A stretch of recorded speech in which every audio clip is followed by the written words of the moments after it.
And welcome to the X Zone, everyone. I am Rob McConnell, and we're coming to you from our broadcast center and studios in Hamilton, Ontario, Canada, on the X Zone Broadcast Network, Talkstar Radio Network, Mutual Broadcast Network, iHeart Radio, Xena Radio, and, of course, Simul Radio and Simul TV. If you'd like to send me an email, it's very simple, xzone@xzoneradiotv.com, on all social media sites, X Zone Radio TV.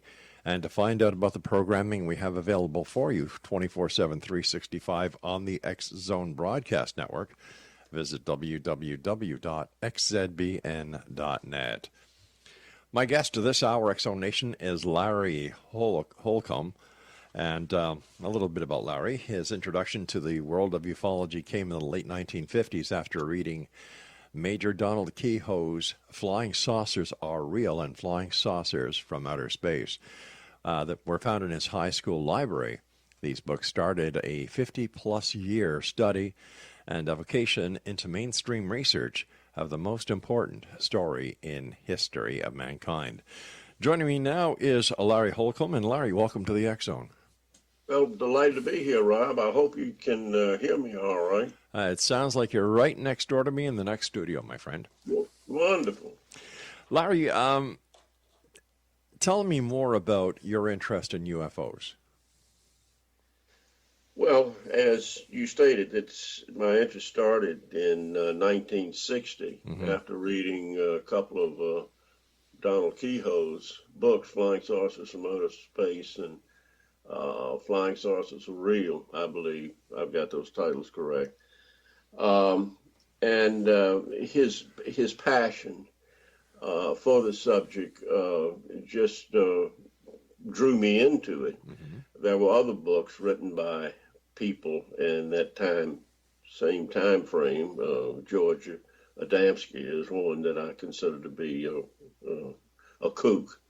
Although Adamski has gained some degree of respectability in later years, but I still hold him in the fringe area of ufology, or flying saucers, as I like to call them. Let me ask you this then, Larry. Why do you give credibility to Keyhoe and not Adamski? Well, Keyhoe was respected Marine Corps aviator. He was a major, he retired a major. That's not any great rank, but in those days, between the world wars, there were promotions were slight. And Keyhoe had a great deal of friends within the Pentagon that respected him, and he respected them highly. And Keyhoe was originally a skeptic of this flying saucer issue, and only got into it because Ken W. Purdy, the editor of True Magazine, brought him to New York and told him he wanted him to do research on flying saucers and write an article on it. And Keyhoe wanted nothing to do with it. He didn't like it, but Purdy knew that he had a great deal of inside friends and information within the Pentagon, and he convinced him to do it. And within less than a year, Keyhoe turned from a true skeptic, to a true believer. And finally, a believer that he was dealing with a subject that involved extraterrestrial craft. Well, didn't Adamski claim to have personal contact with the Venusians? Yes, I think I can't remember his books all that well. It's been a long time ago. Sure. But I think that he at one time claimed that he even was taken on a flight to Venus. I may be wrong about that, but he certainly claimed to have contact with Venusians, yes. Tell me what you call Doug Locke story. The Doug Locke story, when I first became interested in this subject, when I was a high school junior, I had met this fellow, Doug Locke, and it's a long story, but I'll keep it as brief as I can. Okay. He was a young man, 15 years my senior. He was in his early 30s, and he opened up a new Sunoco service station in the little village of Sandston, Virginia, that I lived in, which is a suburb of Richmond, Virginia, right at now Richmond International Airport. And through conversations with him, we became pretty good friends. And he told me that he had been in the Air Force. He was stationed at Biggs Air Force Base, and he had been a judo instructor. How that happened, it's a long story, but it involved Curtis LeMay deciding that he wanted a judo program for pilots to be taught judo, and he wanted 24 judo instructors, and he turned it over to his subordinate, General Thomas Power. Doug was selected to be one of the 24 people to be sent to the Kodokan Institute in Japan to be taught by a world famous judo instructor, Japanese judo instructor. He came back, and I had read these books, but Doug was really an old country boy from Southside, Virginia. Grew up on a tobacco farm in Southside, Virginia. Became an electrician after high school, then went into the Air Force. And I had this interest in UFOs, or flying saucers, as I like to call them. But I was afraid to bring it up to Doug, because I thought he'd say, "Oh, you silly kid, you believe in that junk?" Well, I did. I finally steeled myself and brought it up to him, and I just was ready to be lambasted. And he looked at me and he said, "Larry, it's all true." Now, Rob, keep in mind, and this is important for you folks out there listening, keep in mind, this was 1960, not 1980 or 81 when Roswell's story broke, but 1960. And he told me that he trained pilots from Roswell. He trained one bomber pilot that told him of flying crash saucer debris from Roswell to Wright Field, Wright-Patterson Air Force Base. Right. Now, Doug didn't have any way. He was just an airman teaching judo, and he was telling me stories these pilots had told him. Obviously, the pilots were under some level of security or clearance back then. I don't know what it might have been back then, but of some level. But they felt close enough to their judo instructor to tell him these stories off the record. Doug told me, and there were many pilots that chased these saucers that told him they scared the living hell out of them, that these things did things that they couldn't believe. And this was all over New Mexico, which, of course, we were testing atomic bombs. We were firing B-2 rockets. So what you have is a man in 1960 that told me a story that absolutely overlaps the story that broke through Stanton Friedman and several others, Don Schmidt, in 1980, the books that were written in 1980. So the story broke then. I knew about it 20 years before then. I'd never heard of Roswell. Didn't know what Roswell was, didn't know where it was. I mean, I knew it was in New Mexico, but I'd never heard of it before. So I knew in 1960 a story that was the same story that broke, that this airman couldn't have known the story that was going to break in 1980. So there's only one fly in the ointment. Either it is absolutely true, and this is a major backup to the Roswell story, or I personally have made it up myself, and I assure you I didn't. Actually, there is one more possibility, and we'll talk about that when we come back from this commercial break. Exonation, my guest this hour is Larry Holcombe. His website is www.larryholcombe.com. And this is the X Zone, a place where people dare to believe and dare to be heard. It's a place where fact is fiction and fiction is reality. And we're coming to you in our 29th year from our broadcast center and studios in Hamilton, Ontario, Canada. My name is Rob McConnell. Don't go away.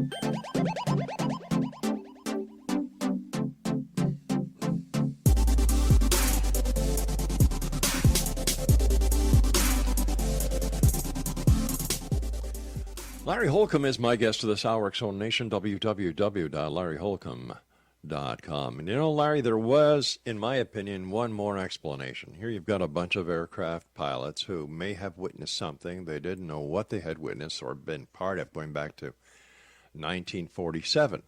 Pilots get together, pilots exchange stories. I'm not saying that the pilot did not tell you the story and you had your first insight into the Roswell incident going back to 1947 because Stanton Friedman and the other boys hadn't written their books yet. So I think that third possibility also plays a major part in the probable story that you gave us before. What's that? Well, that I just said it. You know, I'll repeat myself. You've got a pilot who may have been in Roswell, New Mexico, or he may have heard a story about something that may have happened in Roswell, New Mexico, and he related it to you. It doesn't mean that it really did happen. It doesn't mean that it didn't happen, but there is more than two possibilities as to the existence of the story.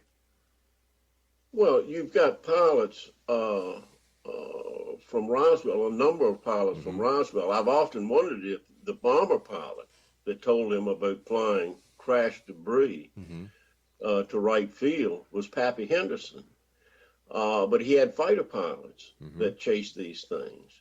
And so, as he told me, as best I can recall, Rob, and you know, this is a long time ago. Sure. In fact, I had forgotten where I knew about Roswell.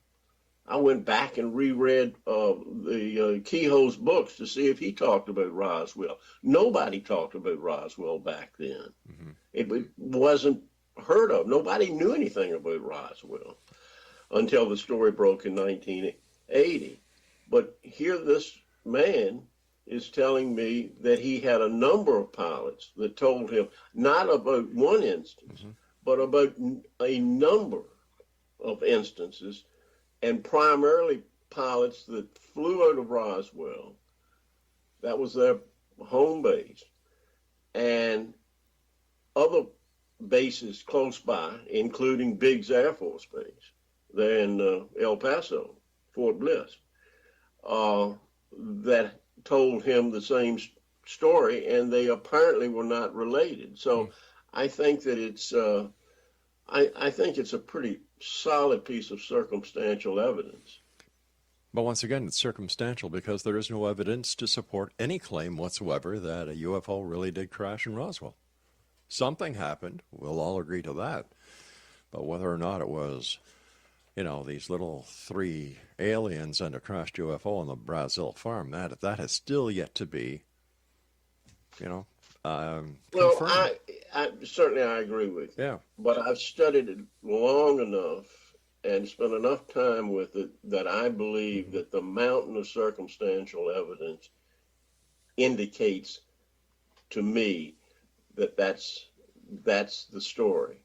There have been too many lies that have been told. The Air Force has told too many lies. The witnesses have told lies. The apparent witnesses have told lies.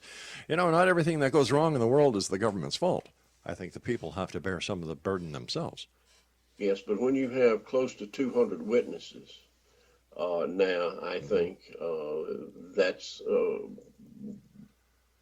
says a great deal about the accuracy of this circumstantial evidence. And I don't buy into all of the stories. Believe me, not anyway. Sure. But I think that there are some very, very legitimate people, and I know that there's also been some researchers in Roswell that have shaded the truth and done things that I'm not very happy with.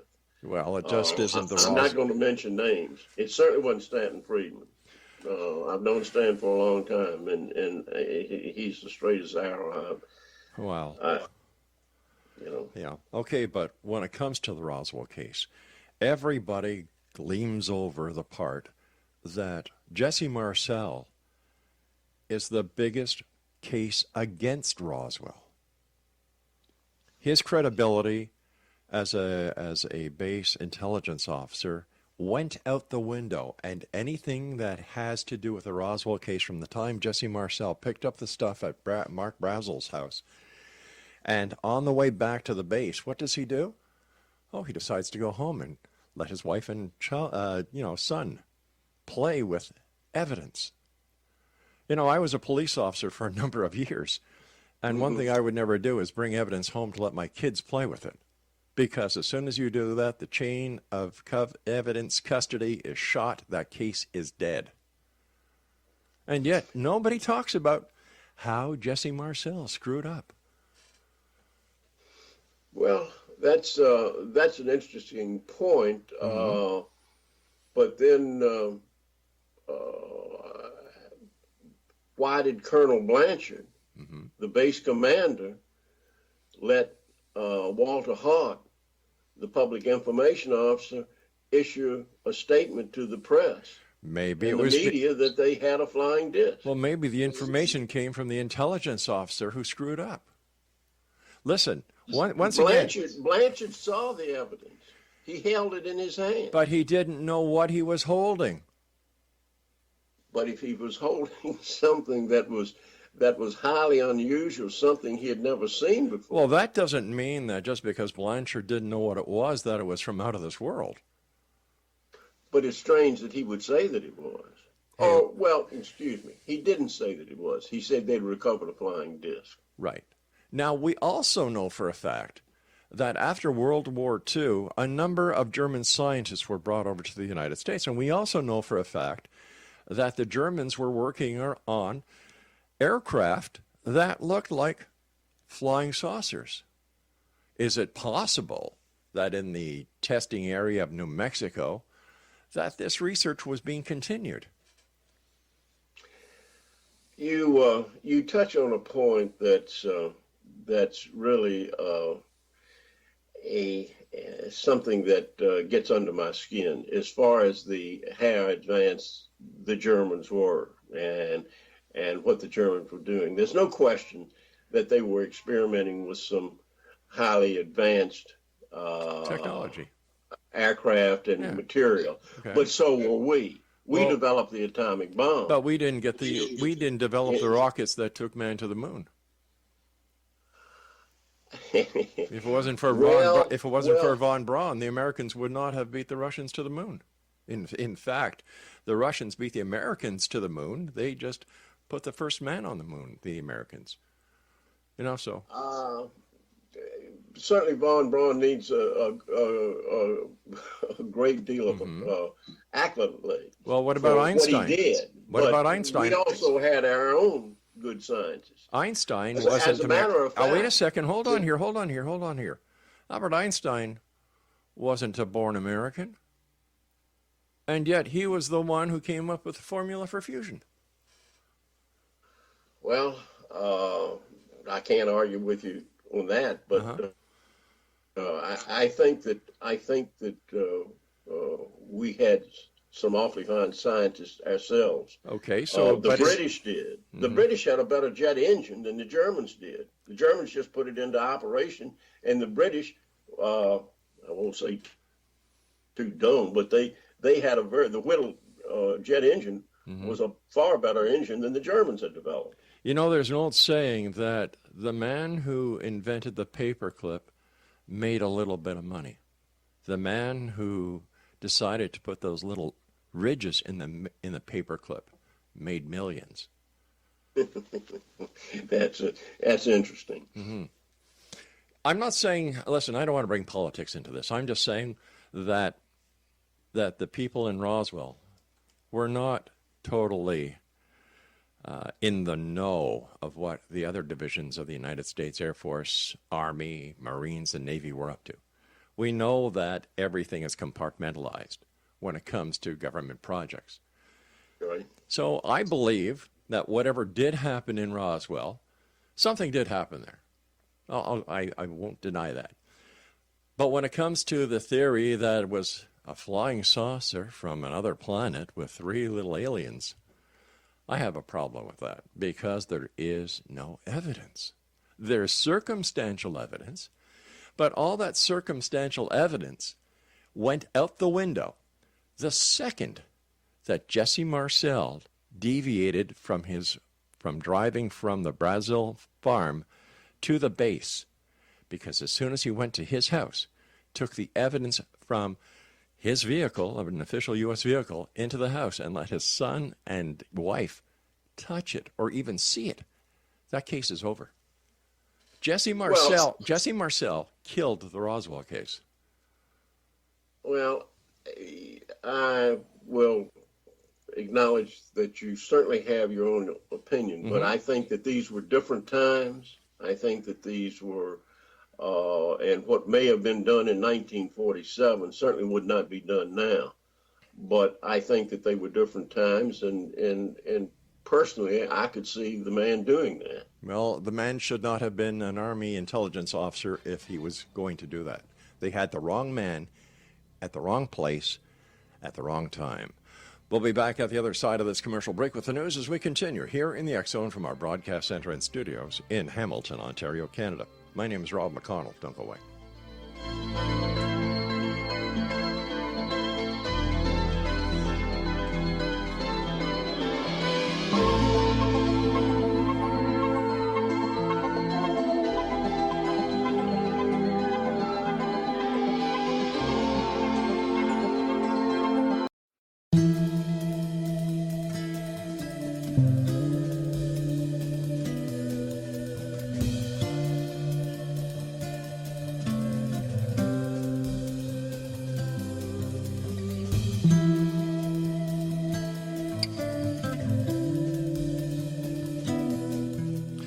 Larry Holcombe is our special guest this hour, Exonation, www.larryholcombe.com. Larry, we were talking about the Roswell case and how it was handled. And you said before we went to the commercial break, there were different times. Things were done differently. And yet the same laws that were in the 1930s when it came to how, or the 40s when the FBI went after Al Capone are still on the books today. The case was built on evidence because of the laws that were in place. So I will agree with you that that it was after World War II, things may have been, but once again, I cannot go along with anyone being in any profession, especially military, especially intelligence, especially law enforcement, who decides, well, it's just after World War II, this could be a crashed UFO, it could be a crashed enemy aircraft. I'm going to bring it home and show my wife and kids because I really think that this is substantial. I can't buy that. Well, it's, I say again, it was a different time, and I think that they looked at things differently. And when you had Blanchard that handled the stuff, Blanchard let Walter Hart put out a press release.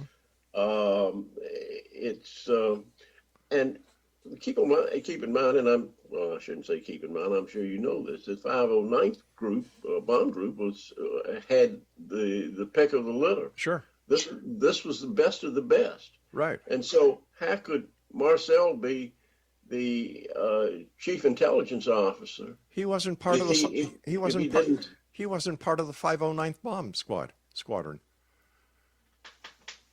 What do you mean he wasn't part of 509? He was a base intelligence officer. The base intelligence officer, which equates to a high ranking in today's world, looking back at the old way. He would be what? Military police intelligence. Because the war was over, right? 1947, the war was over. Right. Could it, this is how I think it might have happened. Marcel gets the stuff, goes to his house, lets his wife and kid play with it for a while, has a cup of tea or a sandwich or whatever he did there, gets to the base and says, hey, guys, guess what I think? I think we've got a crashed flying saucer here. Whoa, hey, wait a minute, 509th Bomber Squadron, bunch of great guys, Nagasaki, Hiroshima, atom bomb, wow, let's add this to our collection and to our trophies. All right, issue a press release. It's a UFO that crashed. Blanchard issued the press I understand that, but it could have been based on the information coming from the base intelligence officer. But Blanchard held the material. He saw the material himself. And let me go back. You say that Marcel was not part of the 509th Bomb Group. I challenge that. I can't. You brought up something I've never heard before, and I can't give you documentation right now, but I will find it, because I have a personal friend that was very close to Jesse Marcel Jr., Walter Hart, and Glenn Dennis for 20 years. All right, okay, maybe I'm wrong about his position, but big deal. That has nothing to do with anything when it comes to the alleged retrieval of a crashed UFO. Everybody skips over the details when it comes to this case because everybody wants to believe. That's why there's no physical evidence, because everybody is so willing to take what is circumstantial evidence, and they're saying, well, you know what? Based on the circumstantial evidence we have, this case could be, won in a court of law, which is a bunch of bunk because it couldn't. But that's another story for another show. They don't look for the physical evidence because the physical evidence has never turned up since 1947. Not in. Oh, you're right. It hasn't turned up. There has not. But it exists. How do you? I believe it sincerely. You believe based on circumstantial evidence and alleged witness accounts. But you yourself, sir, have never seen it. Neither has anyone else who has ever written a book or goes out on a speaking tour or appears on any of these reality TV shows. Where it comes to Roswell, it's all speculation. Well, there are a lot of people in prison that have been convicted on circumstantial evidence. But we're not talking about a crime here, sir. We're talking about an alleged UFO crash. We're saying, you know what? The government of America has lied to us. That's what you're saying. Wait, anybody? Do you believe that? No, I don't believe that the government is suppressing any information on Roswell unless it's for a matter of national security, which, in my opinion, goes towards some experimental aircraft or something experimental that they were working on. I don't believe in the UFO hypothesis. I really don't, because there is no evidence. Well, you've got a lot of people on your side, that's for sure. And let me say this, Ron. Sure. I'm a skeptic. You might not believe it, but I'm a skeptic of a great many of the stories that are told by many, many people. I have a hard time accepting individual sightings, for instance, of UFOs without any backup, without any radar backup, without any several forms of backup. Right. But there are some sightings that I think that are completely unexplainable, and those are the ones that that draw my attention, and I feel comfortable with. You know what? I agree with you. There are maybe that 1% of truly UFOs or unidentified flying objects. Just because they're unidentified doesn't mean that they are from another planet, another dimension, another galaxy, another part of space. It means that the person seeing it cannot identify it. And you mentioned something very interesting a few seconds ago about radar tracks. Were there any radar tracks of a crash or a UFO entering the restricted airspace at Roswell, the day of the Roswell crash? The radar was really in its infancy as far as what they were trying to do. There were three very powerful radar establishments in the New Mexico area, probably to protect Sandia Labs, White Sands, and Los Alamos labs. White Sands wasn't very far from Roswell, was it?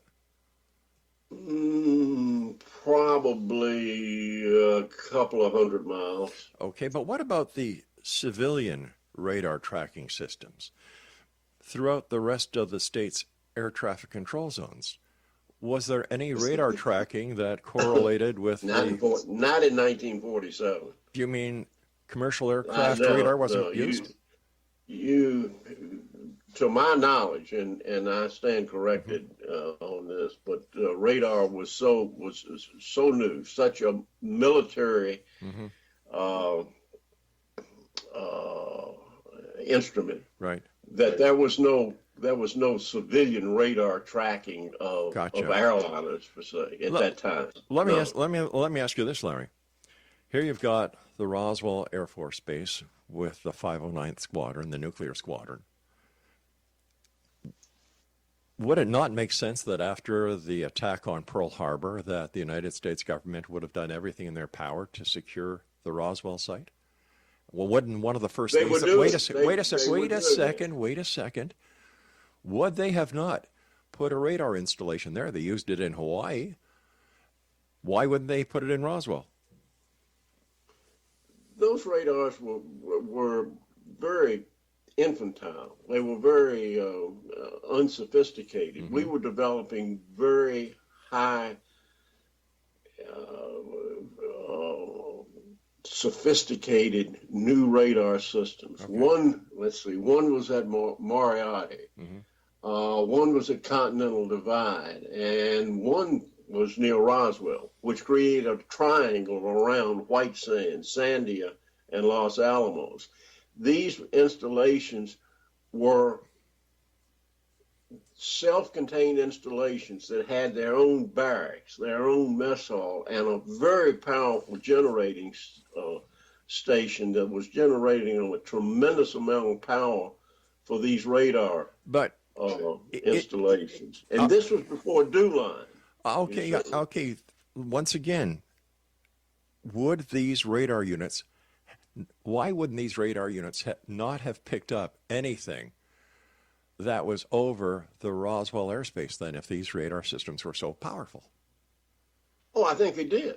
But yet nobody's brought that up in a book? Nobody from any... Sure. You know, why not? I mean, that could have been looked at. Many people that have testified that these objects were tracked by radar all the time. I'm talking about the alleged UFO crash in Roswell. I'm not talking about any other case right now.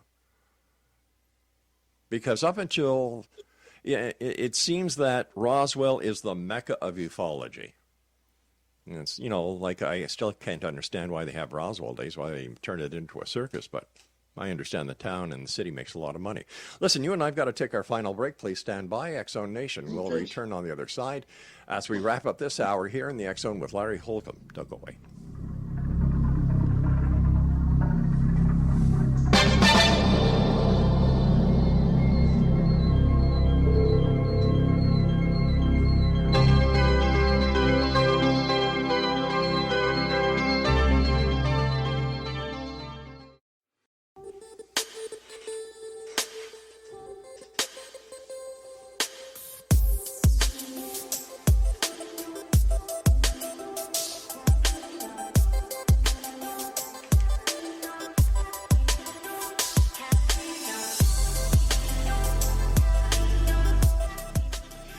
And welcome back. Larry Holcombe is our guest of this hour, www.larryholcombe.com.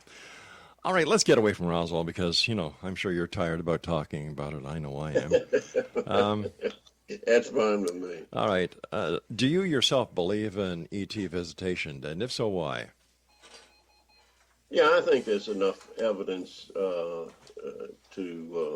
indicate that there probably is extraterrestrial visitation here, and probably has been for some years, maybe even going back to biblical times. But I don't get into that.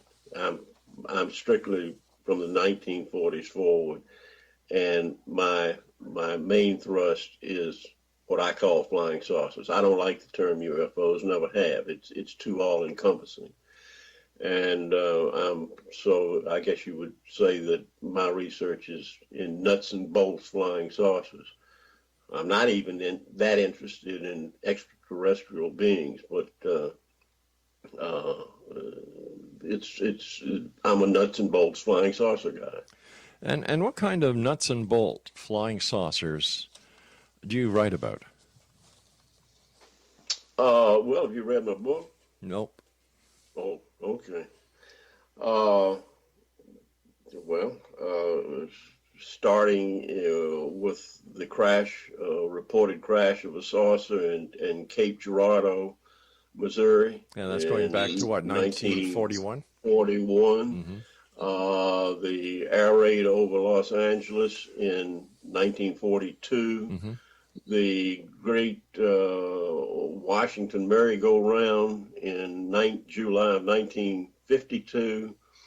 The extraordinary case of Japan Airlines 16, I don't have it in front, 1682, 16. Up in Alaska. Yeah. These cases that can't be explained. The missiles that were attacked by some sort of object in Maelstrom Air Force Base. Yeah.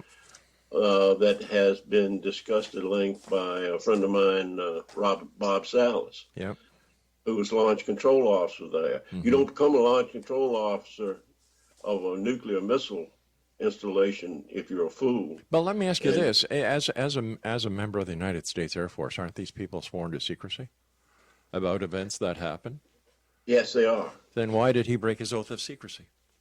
Because he read about it in a book, and I think it was Timothy Good's book. The name escapes me right offhand, but his first book, he read about the Maelstrom event there.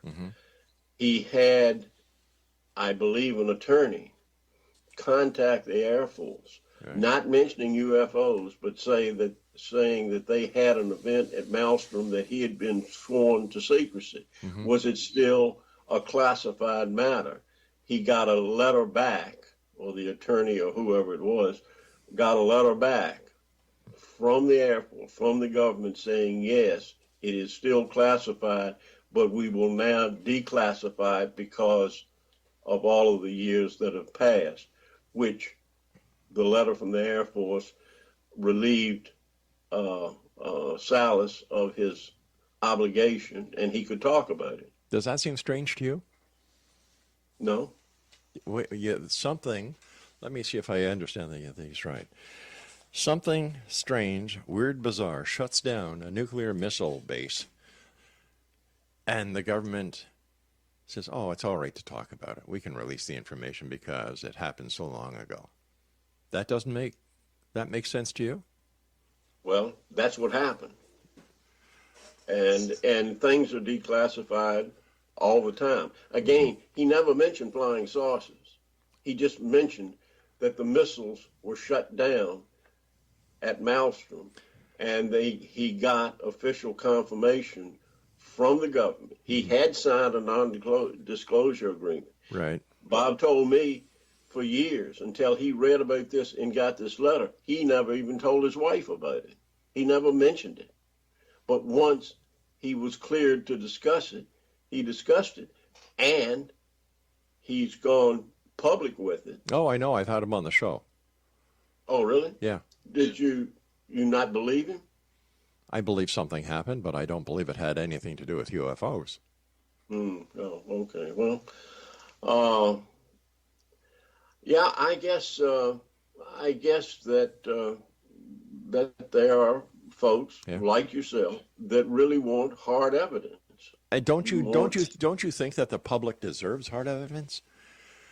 You know, look what they tried to do to poor Judge Brett Kavanaugh over the last couple of weeks, and it didn't work because there was no hard evidence. Right. You're exactly right. I couldn't agree with you more. You know, people deserve hard evidence. They don't deserve hearsay. They don't deserve what many ufologists are spinning. They deserve the facts. And until these facts are acquired, I don't care who says what. Unless you can prove it to me, I don't believe it. I want to believe, but I also want the facts. I want the proof. When I was in the police force, we dealt with facts. We dealt with evidence. When I investigate a show, I deal with facts. I deal with evidence. This is what. Rob, there's a great deal of trace evidence out there. Have you seen any evidence? Have you seen evidence, sir? And if so, please share it with me. Have I personally seen evidence? Mm-hmm. No. Then why do you believe? Well, I mean, I don't think that these people that are collecting trace evidence are lying. I haven't personally been to the site where these craft supposedly set down, and they've done soil samples, and the reports come back that are extremely strange. But no, I have not myself seen the trace evidence. There is a great deal out there. Allegedly. Well, I think that could be proven. Why hasn't it been proven then if it already exists? Why the? I think it has. It's just people don't read about it, don't accept it, or for don't whatever care. Reason. I don't know. Yeah. Is it possible that the UFO community is responsible for dumbing down America when it comes to UFOs? No, I think that the United States government is responsible for dumbing down the population. Oh, now, there's no proof of that. Once again, you're starting to sound like a Democrat at the hearings for poor Judge Kavanaugh. In 1955, the Patil Memorial Institute did a study of 3,201 UFO cases for Project Blue Book, directed at the time by Edward Ruppelt, who was the only one with Project Blue Book that did a job that was worth a damn. And the report was not given to the public because they said it was too lengthy and too expensive for the government to print, to release to the news media and the public. Okay, does the public really need to know? Does the public really care? Does the public need to know? Yeah. That's a question that I can't answer, and one that I mull over all the time. I don't know whether they need to know or not. If this phenomenon is something that's so terrible, perhaps the public doesn't need to know. The public shouldn't know. I don't know. I think about that a great deal. But what happens if what the government knows has nothing to do with UFOs, but everything to do with national security and countries not friendly to the United States or the democracy in general? By ufologists pushing and pushing and pushing, can you blame the government for doing whatever they can to secure the freedom and the democracy of the United States of America, as well as any other country that is friendly with them? Why don't they release the information they have? Why should they? Why shouldn't they? If it's nothing there, if it can be proved. I'm saying that what happens if it's another country, for example, Russia, had something to do with it? Do we really want Russia to know that, or let the American public know that Russia or another country, China, Japan, wherever, was caught, and that what happened at Roswell or any of these other sightings, whether it be an experimental aircraft or whatever, do we need to tell the public this? The public, what I'm saying is that if the government has information that is would not be suitable for the population in general to know, then I think that probably it should be concealed. All right, you and I have to say so long for tonight. Thank you very much, Larry, for coming on the show. I was going to get into the show and ask him why he uses the name Larry when his real name is Irving, but I thought, what the heck, give the guy a break. We'll be back on the other side of this commercial break with the news as we continue here in the X Zone from our broadcast center and station in beautiful Hamilton, Ontario, Canada. My name is Rob McConnell. Don't go away.